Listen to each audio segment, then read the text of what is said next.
What's up guys?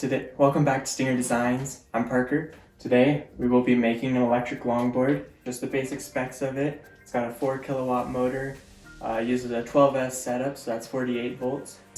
The batteries we will be using are the Kobalt 24 volt batteries. The tool ones that are used for drills, and should be fun. Unfortunately, I was not planning on recording a video of me making this, so it is already built and I am unable to show you the process of how it was built. Here's a quick rundown of all of the electronics.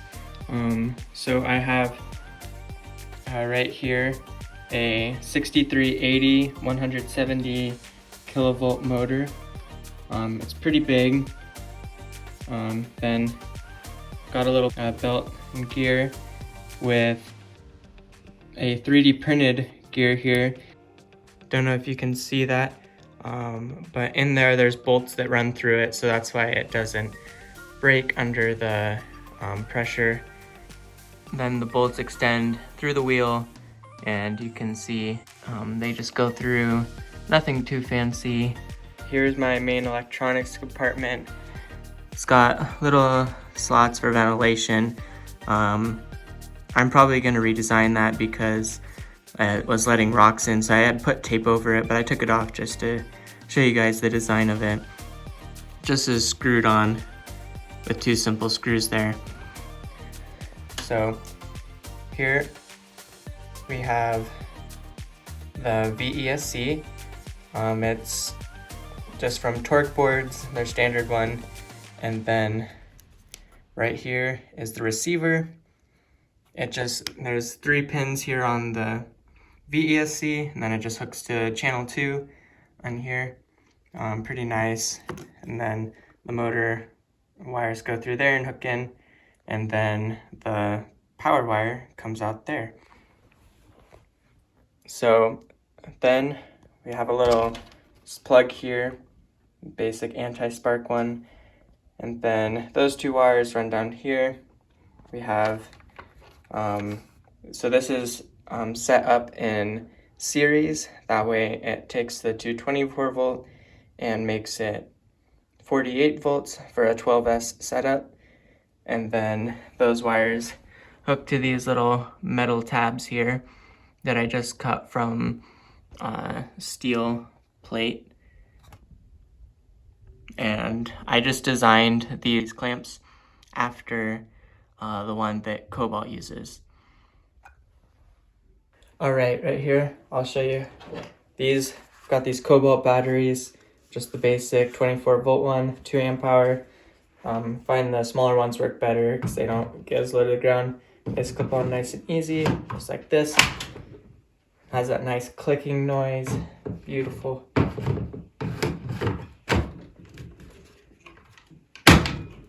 That is a little bit tougher, but clicks on nice. The nice thing about using Kobalt batteries is, first of all, they're easy to take off, but they already have safety features built into them, such as overheating protection, and they have a low battery gauge, so you don't have to build that into your design either, and it's quite convenient. That way you can just get off your board, just hit the button, and see how much battery life is left on it. So right here is one of my original motor mounts. I was a little optimistic and thought that I could make everything 3D printed, but I was not able to. It was not able to hold up with the strength. It was a decent idea, but I could never keep the motor tight enough to this. And yeah, right here is that black piece on it that mounts to the truck. It uses 2 screws and then a bolt, inlaid bolt here, and then this would just clamp down really tight. These are made almost 100% infill, so they're quite heavy and dense. This part actually worked really well, and I probably could have used it, but when I bought the motor mount from the company, I didn't need it. Then right here is a 3D printed belt that I tried using.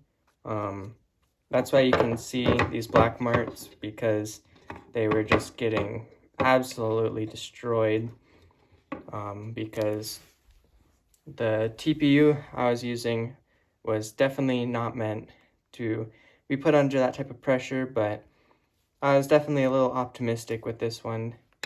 And then this part here, it was just a little hub that went into the wheel that then bolts would go through, and then the gear on the other side would hook to, so this was just something to clamp to, but I ended up just putting the screws through and ditching this idea, but it would make it look a lot nicer, so I probably will design a new one.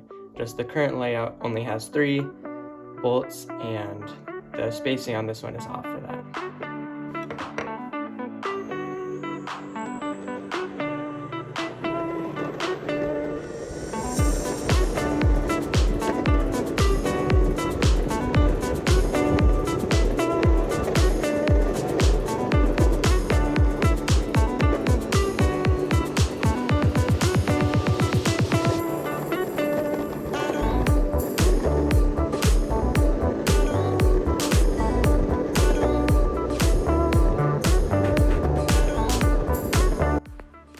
Here is a speed test I know you've all been waiting for. Started just the same, cruising around my neighborhood. I got up to, I was on average cruising about 20 miles an hour, but here I found a straight spot that I can get up to the top speed that I was comfortable with. Got up to about 28 miles an hour. Later that day I did get up to 29, but I didn't feel comfortable going any faster with the bumpy roads that our neighborhood has. Thank you so much for watching. I hope you were able to learn a little bit more about what you will need to make an electric longboard and what you can expect. I wish I had documented more of my journey because this project was quite the learning process. I just got a new drone, but it's hard to record a good shot of yourself by yourself. Anyways, thanks for watching. See ya.